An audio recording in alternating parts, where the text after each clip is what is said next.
right. So, hello everyone. This is Shishao. This is a new episode of Salesforce Way podcast. We have our good old friends, Robert Sosemann, coming back. Hello, Robert. Aishi, thanks for having me. Has been Yeah. has been some time since we last talked, right? Yes.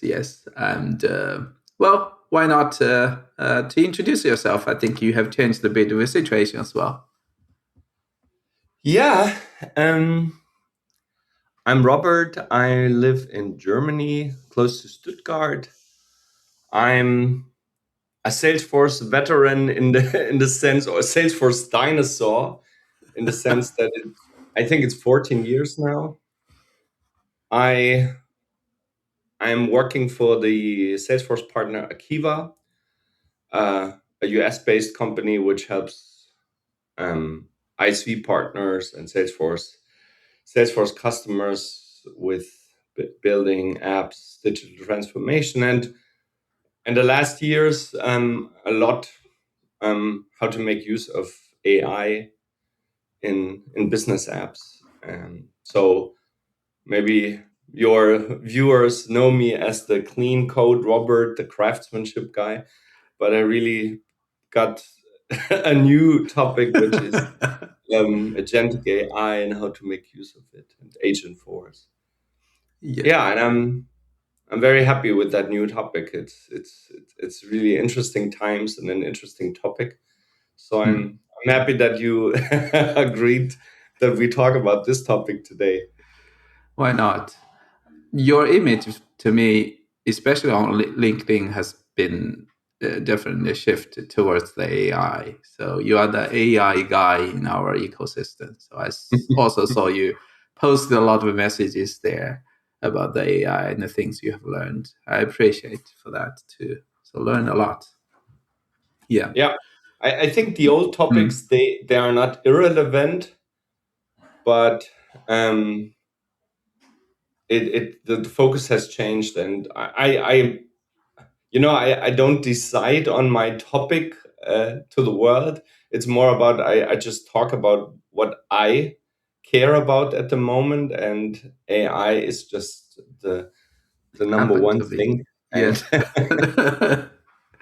All right. Um, I want to get your help to assist me here on the AI learning journey and the questions and the puzzles. I think a lot of other Salesforce developers also have a similar challenges at the moment. So let's see how we're gonna resolve this or figure it out. We haven't discussed all the details, so we just say, hey, let's have a chat about the AI, but we don't really know the details of what question I'm gonna ask. So it's gonna be the first time actually on the fly. So are you ready to help me? sure, absolutely, Okay, that's the most then honest way, so people actually believe that that we didn't script anything. yeah. All right. So maybe I'll give you a bit of like context how I see the AI era and how I'm like approach this at the moment.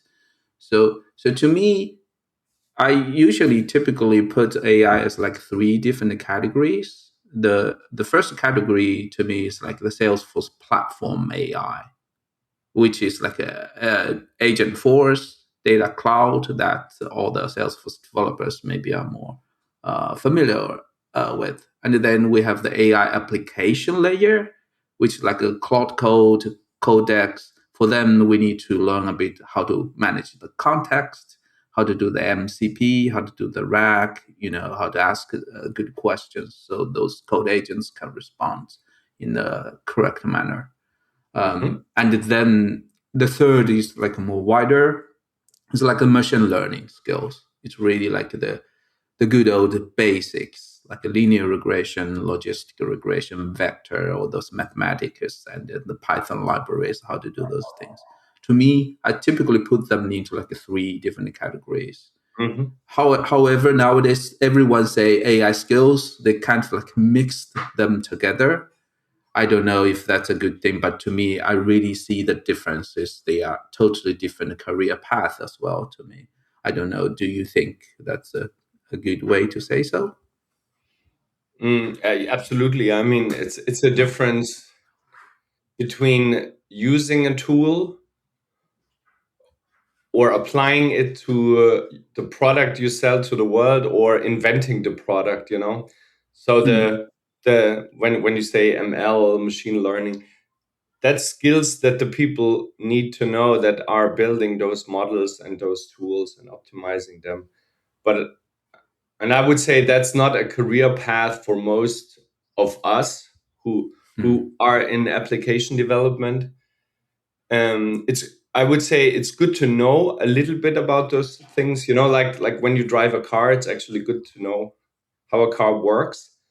mm, But you knowing it to the detail where you could build your own car, I think that's maybe not so important. But the other two things, they are super important. We need to understand how to use AI to do our work, mm, and AI is also part of what we produce in our work. So you and I, we build boring business applications, you know, not computer games or anything fun. We build the things that back the world, that back companies, and we need to learn and understand how we can put AI into this mix of business applications.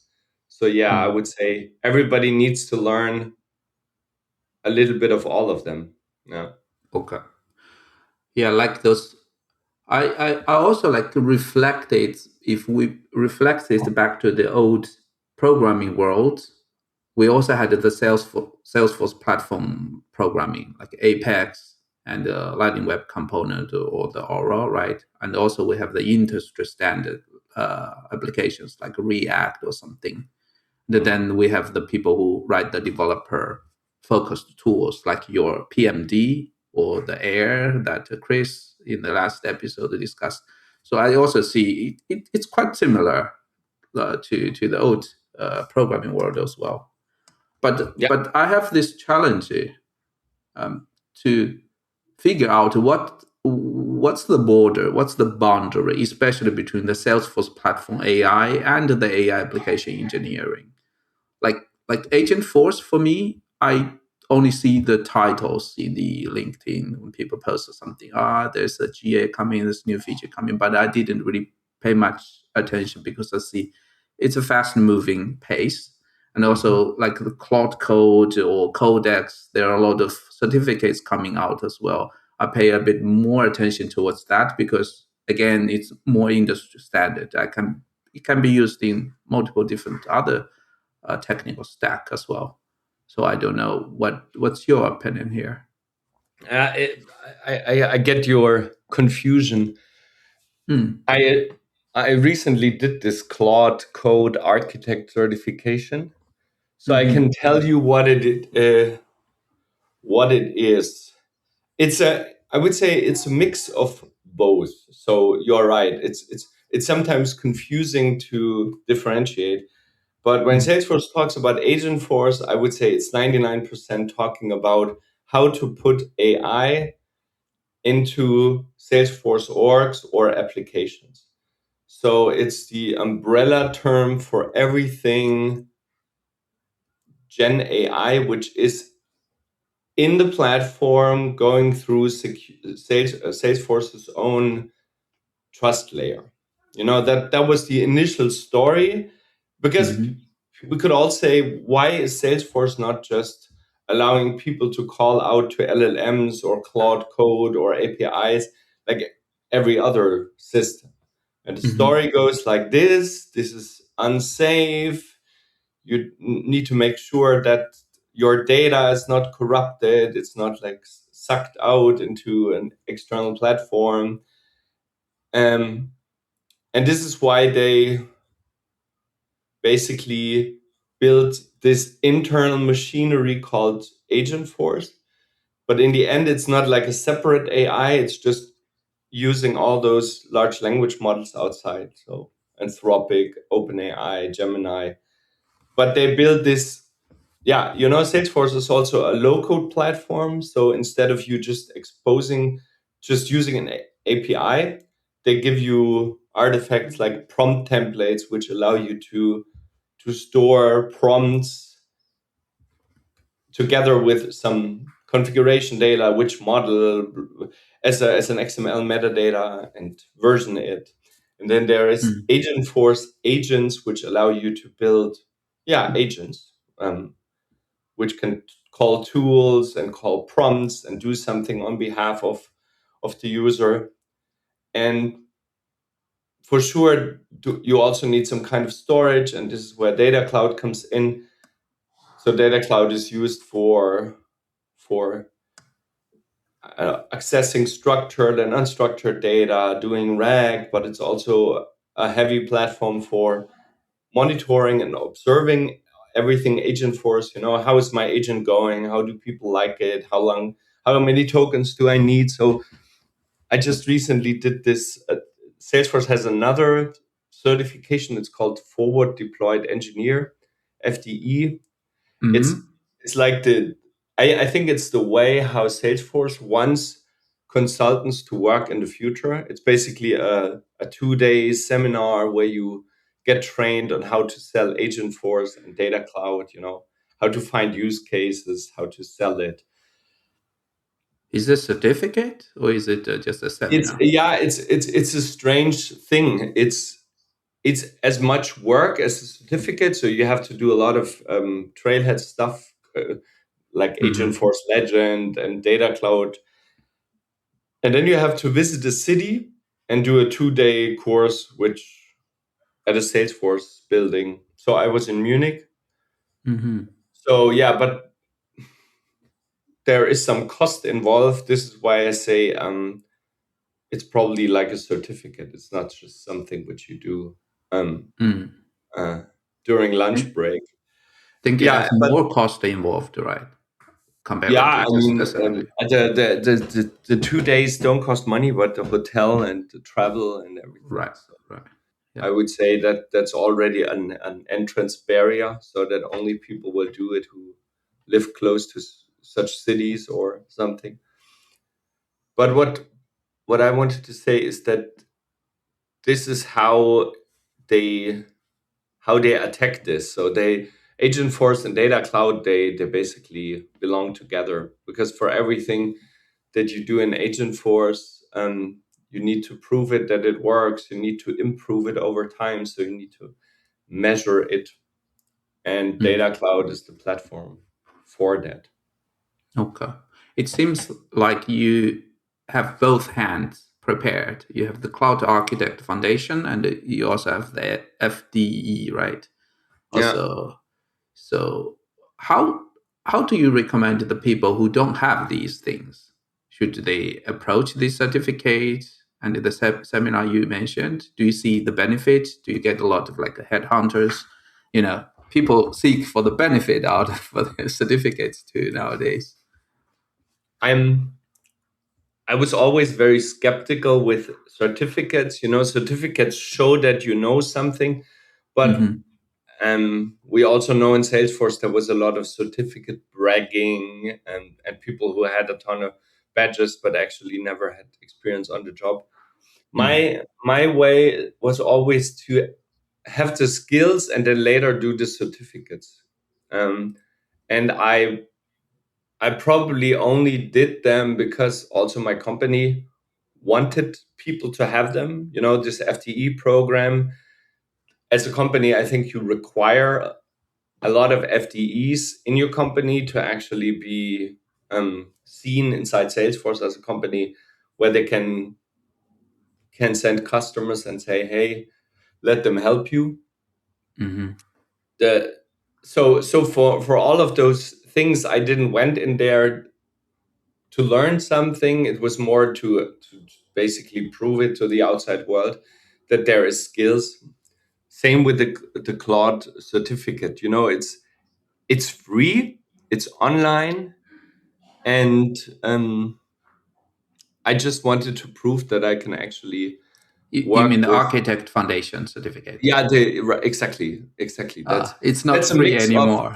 Maybe it was. that's a mix of using Claude code for Mm. development work, but also using the Claude SDK for building agents. So it's a mix of software developer and application architect. And as Yeah. we at Akiva also use the Claude SDK to build our own agents, in Okay. Slack and things like that, I just found it helpful to have it and show it to the world. Okay. So it And maybe seems. sorry, the last thing I Yep. wanted to say, I also believe it's important to look beyond Salesforce. When we meet customers, they sometimes say Agentforce is nice, but the billing model doesn't fit my business. Mm, I want something different. I want something agents hosted on AWS. So the going off platform and understanding how AI works outside of Salesforce is super important at Akiva. mm, Um, so in the past, we were known as mostly very Salesforce native, but now we do a lot of stuff outside of Salesforce in the AI field. mm. So it seems to me you gained a lot of AI related hands-on project delivered to customer due to your work, right? Yes, But and but for sorry, yeah, I mean, I I, just I wonder for a lot of people who don't have the luxury, like me, I never really delivered a production AI solution to any customer. So despite I say I have this and that AI skills, I know how to use cloud code, but still, it's not really stamped. So how should these people really get their hands-on experience? mm, as always, how do people who have a job, who have kids, learn something new? By doing it at in side projects. There's no other Right. way. That my answer hasn't changed. So yeah, you need Mm. to build something on the weekend. You need to use Claude Code for your pet project. You need to read stuff. Yeah, Mm. I think we live in good times for doing that because with AI you can also actually learn new stuff better. You can just Yeah. program. In the past, learning how to build something on AWS, it was so complicated. You had to read like a ton of tutorials, and if they were missing some pieces, you fought for days and struggled. But Hmm. now you can basically put screenshots into Cloud Code and say, I'm lost. What happens here? Can you help me?" So yeah, Yeah. that's my recommendation, to always prepare for the next job. So I know that that is a luxury, but um, no, it's not a luxury. I think it's a must, but it's not easy to get. Mm. So people need to spend the time and work on the side project and to prove it's done in a good quality. And you spent energy and the time on it, then you deserve like a better ranking in the job hunting market. Is it so? Yeah, deserved. That sounds like somebody is taking care that the world is fair, but that's just my experience. Mm. That because the story always goes like that. Most people in software development, they are in projects, they need to be billable, they are told to give everything for the current customer, and then Hmm. they get irrelevant. So the people who manage to do both, keep their job, keep their customers happy, but also have enough time to learn future stuff, they are better equipped. So I think that's a muscle or a skill that people need to train in Mm. every age. So I think that's something I would tell people that just came from university and that's their own job. I would always tell them, not give everything. I wouldn't tell them make your boss and your customer happy. I would tell them become so good that nobody knows how fast you are. Hmm. Work half of the time for your current job and let them believe you work 100% on it, and the rest of the time you prepare your next step. Thanks for that. Yeah. Recently I chat with I call I call him like a guru because he's really good at the technologies and he has a really successful company built like thousands of people. I get the chance to ask him like how does he really learn the AI stuff because he was a programmer, a senior programmer. He said that he never really learned things. He always like tinkering. He always when he needs to learn something, he's just build it. So that was like it's not easy to you have to have some foundation skills, right? You cannot just say I tinker it without reading any books. But for him maybe he's already solid enough that he can just build things with the help of the code agents. Hmm. And I think different people definitely have different ways, but hands-on is really important. Let's put it straightforward. Absolutely. Mm, um Two thoughts: like, good people often cannot explain what they do. They just say, oh yeah, I'm just tinkering, but actually when you look from outside, they have a really interesting approach to things. I think just mhm, tinkering is a little bit stupid. It's like putting monkeys in front of a typewriter and expecting a good book to come out. I think when people like this guy say they are tinkering, they probably do the best approach of hands on, and then when they struggle, they actually read about the basics and then they mm, apply the basics. Again, mm, that's what I see separates very successful people in the sense of learning from mm, not so successful. Many people, they just read too much without mm, applying it, and then it's basically wasting too much time. It always needs to be a mix of um, having this feeling that I can actually learn a bit, and then I'm a little bit faster and better, and then I mhm, have motivation again to read boring stuff, to read and learn basics. I think this self motivation is a very important thing. When people ask me, how do you cope, how do you do that, yeah. learning all this stuff, then I think they often say, my job is so tiring and I put so much effort into my job. When I come home, I just want to watch Netflix. So I think it's not so much about time, it's more about managing the fun and the frustration that new things have. Mhm. So I think it's less about time, it's more about um yeah. I agree. There's a And lot of like subtleties inside, like you said. It's like when you consume the information into your brain, you need to dump it out at a certain point, right? You cannot just absorb everything and then expect at the end of the time for finishing the book, then you have everything ready in your brain. You have to practice in the middle and then digest them and to really get this sucked in. So all these things, and it depends on people's personality and the skills and the yeah, capabilities. It's different. Yeah. yeah. Hmm. But how about our Salesforce developers? Uh, we see the AI is here, and a lot of people start to use the cloud code to write our LWC and Apex.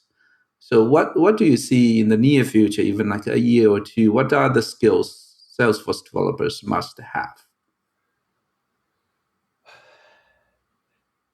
I would say Salesforce developers need to know or need to do what every other developer needs to do in today's time.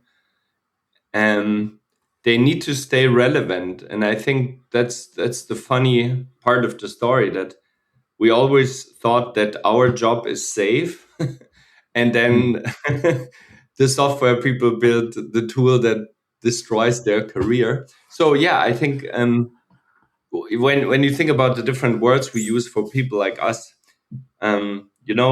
coder, programmer, developer, engineer, I think we soon don't need humans anymore for the lower part, building a few Apex classes, a few Lightning components, what the typical junior maybe did. I think that will be done by AI within minutes, much better than any junior can do. So Mhm. we need to basically shift to the higher concept of building features, building, designing applications, thinking about ways on how to fulfill a customer need and customer outcome. So basically getting less technical, because technology changes very fast, but the problems, they don't change so fast. So learning about domains, customer specific industries, uh, but also being able to translate that into technology. That's basically a spot which will always be there. So yeah, that's one thing. And Mhm. the other thing is really learning the tools. Salesforce developers need to do development with AI assisted tools like Codex or Cloud Code or whatever they are called. That's something you need to learn, and not in a skeptical way. You need to fully embrace it, because Mhm. only when you fully embrace it, you see that it's not always good. That's the problem. And I on my LinkedIn page, I put the word AI extremist, and it means I always jump between the extremes of being super excited and super frustrated, and that comes from using AI basically always to find out how where it's good, where it's bad. And why do I think this is important? Because you speed up learning. Look at kids that learn how to do skateboarding. Okay, there is the kid which tries it once, falls down, and then never goes there again. And there's the other kid who does it again and falls and does it again. Which kid will have fun using skateboards more likely? And I think that's the same is true with AI. If you don't spend a lot of time, you will always be skeptical or believe the hype. All Mhm. those stories, you can just over the weekend replace every app with your own app. I think if you just believe that without actually also suffering from, oh, I don't understand my code anymore, or oh shit, I got lazy because I'm totally addicted to AI, then you cannot actually make good decisions in this new world. So Mhm. I have a lot of similar experience, like using Cloud Code or Codex to build code, not just Salesforce, but other ones. There are a lot of small challenges you will hit, like you need to build skills, right, to help you to create the good quality code as you want, but still you need to improve the skills, like the agent skills, what I refer to. And mm, then you need to see the next time when you run the agent code, like the Codex Cloud Code, they need to see this, follow the similar pattern. How do you force them to do that? Otherwise, they just go into different directions. And how you save absolutely. the knowledge back into your local files. and All with these every new things. model and with every new model, it behaves differently. I just Right, right. before I called you, I just read that a new Anthropic model is out, Mhm. and that it doesn't like very detailed instructions anymore. It The you Opus know 5 or Opus 5, exactly. There okay. was an article by Anthropic saying that we have to rework our instructions and everything, and that is what that's the new, how should I say, that's the new ingredient of our work. You Hmm. cannot Hmm. say, oh, I'm so frustrated, they changed the model and now everything is not working anymore. You need to say, oh yes, I'm an engineer and part of my work is to understand all of that. Hmm. models, providers, engines, harnesses, that's the new thing. In the past, we nerded about Emacs and tabs and versus spaces, and that was our which Hmm. terminal are you using? I think all of those topics will become less relevant, and we will talk about, oh yeah, I'm using open code versus Claude code, and I'm that's the new things. And when you just say, company, please give me my AI tool, pay for it, and then every month you are confused when something changes, then Yeah. you are out. I think yeah, that's totally, and even like all the things we discussed here about the toolings, maybe 3 months later they are all changed. So this is so fast pacing forward, and for us we just need to keep up. Unfortunately, on this thing, a lot of skills like agent skills we wrote in the past, maybe it's irrelevant. The more powerful agent doesn't the model doesn't need it anymore, right? They can figure it out on the fly by themselves, and it's better than your skill documentation even. The question is that actually a bad thing? You said unfortunately. I'm I'm more Mm. and more convinced that we all are actually in a lucky position in our field. I Hmm. have many friends who have a job, and it didn't change for 10 years. That's the actual job world. You have good Mm. skills, you understand everything, and then things become boring because nothing changes. And Mm. when I just look back to the last 2 years, it was sometimes spooky, but also a little bit like being a kid. There's always the Hmm. next Lego or the next toy around that you want to have and want to tinker with. So Yeah. I think people need to get this off their head. This, oh, unfortunately, everything changes so fast. Mm. Yeah, I do see there are people who are also only enjoy the same old stuff.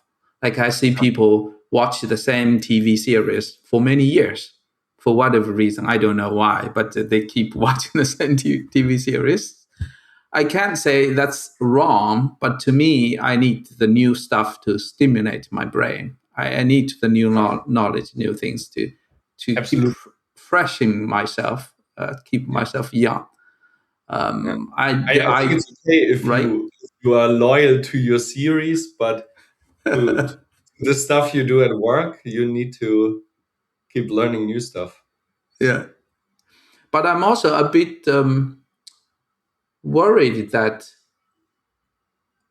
it's so fast pacing. A lot of things I learned yesterday is stale today. Why should I keep chasing those things on the sand, right? I cannot build solid stuff on the sand. That's also one of the reasons I spend time on learning the machine learning fundamentals Yeah, because they do not change that fast. true. So, That's that's yeah. that's super relevant. What you say.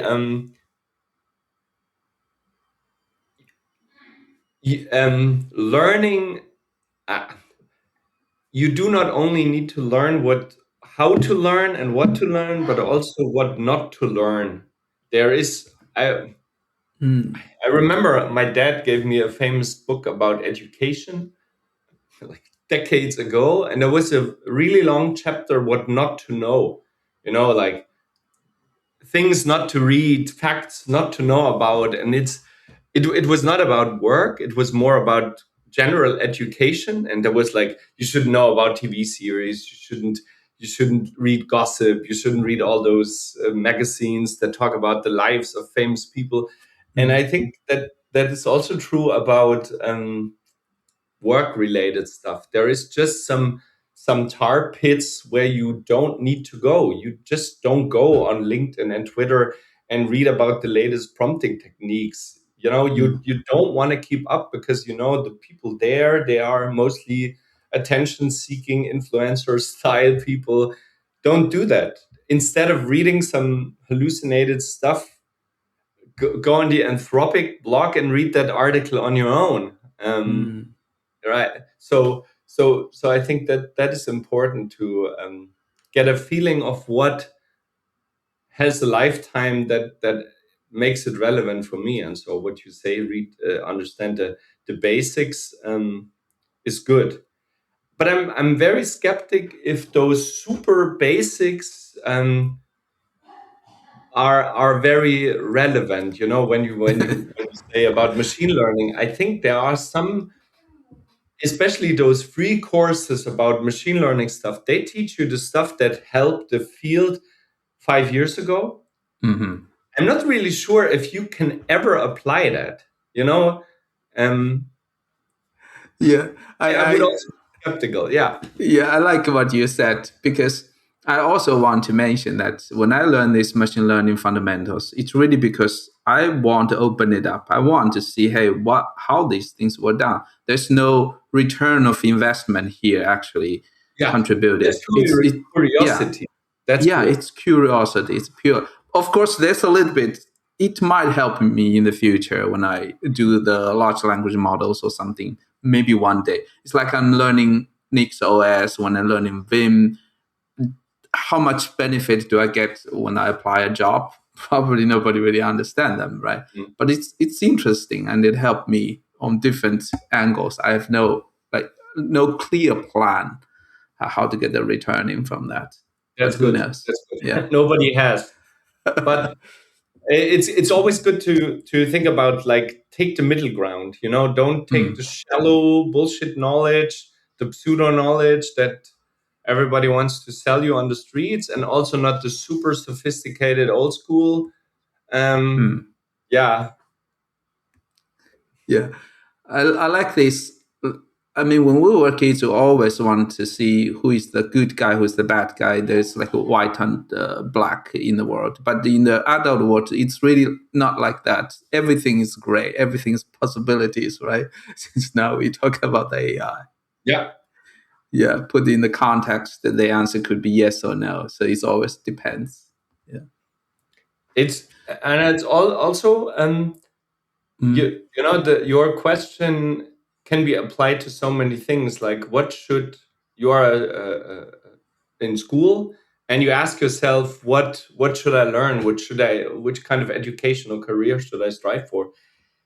mm, I think there are so many possibilities that the way to simplify the answer is by looking at what is relevant to you. Where are your skills? Where are your needs? So, you know, I don't just wake up and say, well, what should I learn about AI? I look at where could AI help me in my daily work? So basically, mm, most of the stuff that I do AI related at Akiva, is solving, trying to solve problems that exist. You know, so for example, you remember, maybe you remember my open source agents at Agent Force, my org butler. It was really like, what can we build that helps us in our own org, and building stuff actually made me learn what doesn't work. And then we switched to off-platform agents, so we had to learn about Claude SDK and how can we put stuff into Slack. And then you basically collect some hands-on practice in all those fields, and mm. at some time you actually know a lot. um, but it was all Right. based on real needs, like, why does this not work, or how can I do this? Mm. So I do agree. Yeah, like put the AI into solving the real problem in your life, and since you are alive, you are supposed to see different problems every day, so you are never running out of problems. So it's an infinite game actually. Then it keeps learning for yourself as well. But if we try to sum up, can we come up with a concrete actionable planning for Salesforce developers? Like what are the things we actually should do in the recent months, in a year or in 2 years? Do we have something like that at least? A mm, mind map thing. I maybe I would say three things. at least that's in my head, there is a risk of the Salesforce ecosystem to dramatically change, collapse. There's rumors that Anthropic might buy Salesforce. I don't know if that's a good thing. I think it's a good Mm, thing. mhm, Um, but I just the a Salesforce developer needs to think about my knowledge might be irrelevant soon. There will always be people who maintain boring orgs with Salesforce metadata. mm, That's always, we still need COBOL developers. But I think the times where low coding flows and permission sets in Salesforce is like a top career move, I think they are terribly over. So this is what people should know. They should not say, yeah, Salesforce is a cool space. I know Marketing Cloud. That might save you for the next 5 to 10 years. But yeah, the second thing is, if you want to stay relevant in Salesforce, I think you need to understand the new core infrastructure components, which is Agentforce plus Data Cloud. Even if you do marketing or industry cloud on Salesforce, the customers who stay on Salesforce, they will at some moments ask for Agentforce. You know, mm, Agentforce is basically a new type of functionality that you can put in an org in an app. You have some deterministic coding things, some processes, and I'm quite sure everybody wants to have some AI spice to that. Some conversational magic or some AI smartness. So I think you need to know about that, and there's good learning resources for that. Um, so I think everybody can train that on the weekend. Yeah, and the third, but maybe the first one, the most relevant one is use AI to do your coding. Become super proficient in using Claude Code and Codex and stuff like that. Don't use Agentforce vibes and all the lame tools. That's also something. Just find out, you run them and see after 10 seconds what the good tool is, and then use this tool extremely. Like, learn how to become dopamine addicted to this tool, which does your job like super fast, and suffer from not understanding a single line of the code that mm. is produced. I think that's the most relevant thing. That's I think that's the actual skill that every human needs to learn.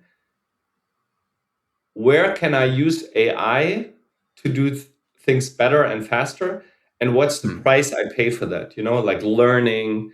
Instead of doing a Google search, I ask my ChatGPT app.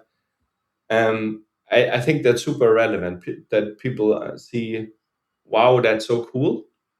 Oh, it told me totally hallucinated stuff, or I forget how to read. I'm unable to read a full article at length. How does it change myself? So that's maybe the first thing. Mm. Learn to cope in a world where AI is a tool. Yeah, the world is anyway shifting towards the AI, and cope with it, and don't really fight back too much with that, right? Or, I want or to give a nuance. Technology okay. is always there, but people should also uh, be able to live without it. The internet is also there, but not being able to read a book, not able to go into a library. And Mm, I think with every new technology, you need to learn the technology, but also you need to become a little bit independent. And yeah, I see. I it's have a humans finding technology and using it, not the other way around. When you say technology is going to come anyway, I don't. mm, You know, I yeah. think you also I need to train how to do things without technology. You know, Right. it's It's good to always have a cars, but you balance, also need right? to do sports and bicycle and Yeah. yeah. I have a friend who is also a Salesforce developer. He's better than me on using the cloud code. He helped me to get into this, and he actually run the side business is to do the traditional camera picture taking with the films inside. Mhm. You know, he need to use the chemicals, go to the Oh, dark cool. rooms, yeah, to get the things out. He built actually a website with the AI, to serve that, to because the people are now immersed into the digital world. They want to get this something old fashioned coming back. Actually, a lot of people who has are rich actually wants to pay money, a lot of Yes. money to get those things.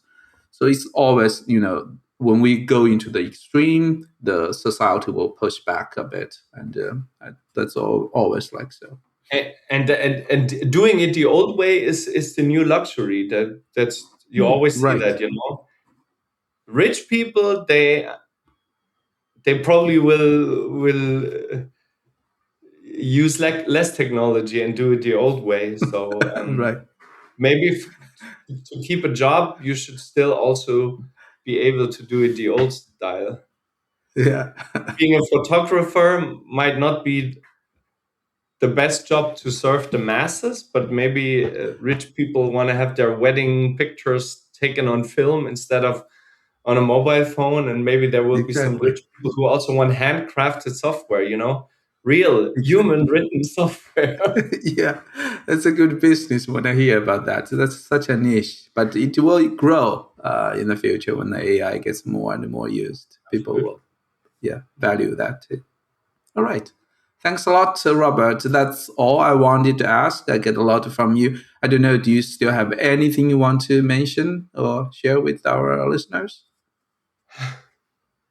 Yeah, maybe some positivity that that they should not only be afraid of their jobs and how the world will change, but also try to take a different view that we also live in very interesting times, that we live in interesting times with cool new stuff coming.